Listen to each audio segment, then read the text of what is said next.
જી મિત્રો, તો તમારું સ્વાગત છે અમારા નવા બ્લોગમાં। તો મિત્રો સવારના કમ્પ્લીટ 7 વાગી ગયા છે અને આપણે આવ્યા હતા ખેતરમાં અને મિત્રો અત્યારે આપણે બ્લોગ ચાલુ કરી દીધો છે।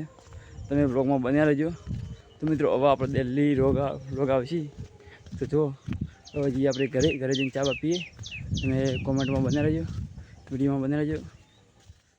તો મિત્રો આપણે છે ને નાહી ધોઈને તૈયાર થઈ ગયા છીએ અને કંઈક વરસાદ આવે એવું વાતાવરણ કર્યું છે। વહેલા જો બહુ એકદમ વાદળછાયું વાતાવરણ કરી દીધું, અંધારું થઈ ગયું અને આપણે જઈએ છીએ આપણે માતાજીએ દર્શન દીવાબત્તી કરાવેલા હતા।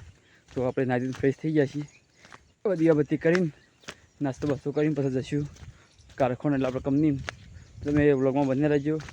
તો ચલો આપણે માતાજી દર્શન કરી લઈએ, અગરબત્તી કરતા માતાજી સારું કરજો। તો ચલો વ્લોગ બન્યા રહો। તો મિત્રો આપણે શિકોતરમાં અગરબત્તી કરીને આવતા હતા એટલામાં તો વરસાદ આવી ગયો છે। જો વરસાદ ચાલુ થઈ ગયો છે, માતાજી આપણે અગરબત્તી કરીને એટલા વરસાદ ચાલુ થઈ ગયો જબરદસ્ત। તો હવે આપણે ઘરે ઉતારીએ ને પલળી જાય, કારખાના જવાનું રેનકોટ પહેરી જવું પડે, વરસાદ થોડો વધી ગયો।